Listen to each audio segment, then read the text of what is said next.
We are going to discuss about Unanswered Cries by Usman Conte, a Sierra Leonean writer who works presently as an insurance broker in Freetown.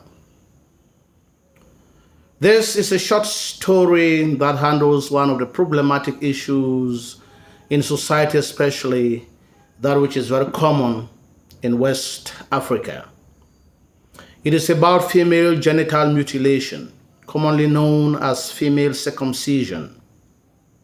The story is relevant to our context and our readers because there are some tribes in Cameroon that also do or carry out such practice. Female genital mutilation deals with the amputation of the sensitive part of a woman's private known as the clitoris. It is a painful and risky practice because it is carried out by those who have no formal knowledge about human anatomy. It is also carried out in an environment which is unsafe and with instruments which cannot be considered as being secured. Lastly, it is not carried out following medical procedures such as the administration of anesthesia to calm down the pains. The reasons advanced for such practice include superstition and societal. From the point of view of superstition, Bondo is a cult which is governed by the Bondo spirits. From the traditional point of view, the women are highly respected in the society. Ya Pose is the chief of the circumcisers, and she is considered to be very powerful and communicates with the Bondo spirits. Bondo women take an oath not to reveal anything that takes place in the Bondo camp to Bokas. Bokas are non-Bondo women, and it is considered an abomination for them to know about Bondo secrets. Bondo women are subjected to Bondo rituals which takes months, where young girls are transformed from girls to mothers, and it ends with festivity when the young girls are donned in beautiful clothes and jewelry.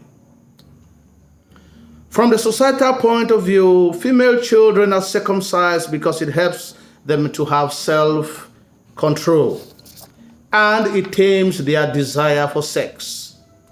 It guarantees them to stay faithful to their husbands. Secondly, their stay in the Bondo camp helps the young girls to be taught how to prepare delicious meals for their husbands. In short, they are taught about traditional culinary.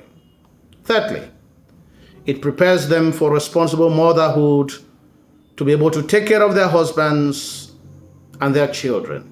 Nevertheless, this process or initiation has its health hazards and its inconveniences.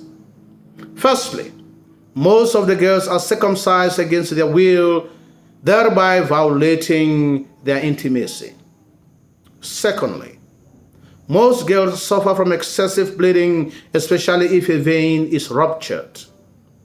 Thirdly, the procedure of amputating flesh from the female genital is very painful, and therefore the girls are subjected to such ordeal against their wish. Furthermore, many women have complications during childbirth. In addition, some young girls can contract an infectious disease such as HIV and AIDS, especially as most of the instruments used are not sterilized and are used for many people at the same time. Lastly, the procedure may lead to death. When this happens, it is attributed to witchcraft or the concerned had seen the Bondo spirits and could not withstand their presence. The Digba Sowe is a very powerful woman and a revered woman whom no one dares to contradict her word. She is protected by the community. In the case of complication during childbirth, the woman in concern is accused of sleeping with another man and forced to confess.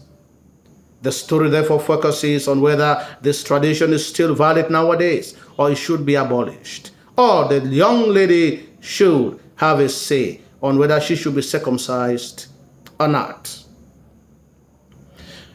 The bone of contention is whether the female child should be forced or constrained to be circumcised, or it should be her personal decision. After all, being circumcised is not a guarantee that one can control their sexual desire, like Macaulay. In like manner, there are women who are good housewives, yet they have not been circumcised. It is also a novel about individual awareness and the influence of education to change mentalities. Olabisi resists being circumcised because she knows that only male children are supposed to be circumcised. She's also aware of the fact that she has the right over her body and the decision on whether she should be circumcised or not. She's also aware that from what she has seen from the young girl who goes through the ordeal at the Bondo camp, that it is a painful process and a violation of one's dignity. She reproaches her mother for inspecting her private part to find out if she is no longer a virgin as assault or rape. Dr. Asiatu's medical experience opens her awareness to the dangers and benefits that are inherent in female circumcision. She brilliantly displays them in court and uses the tragedy of her daughter, who is dying from HIV and AIDS that she had contracted a few years ago, to save other young girls from becoming victims of a tradition that does not guarantee their safety. The verdict that Olabisi should not be subjected to female circumcision against her will or that of her father is a landmark victory for innocent girls. They will be saved from the goodwill but dangerous practice. The story also handles superstition from the fact that society is engulfed in a cycle of beliefs and ignorance. The people believe in the potency of the Bondo spirit, and even educated women like Macaulay are afraid to offend the Digba Sowe. The Bondo spirits and take Yapose's threats seriously. Even when women have complications of childbirth or die in the process of being circumcised, it is attributed to witchcraft or disobedience or infidelity, as the case may be. Macaulay is willing to hand over Olabisi to Yapose because she is afraid about the threat on her pregnancy.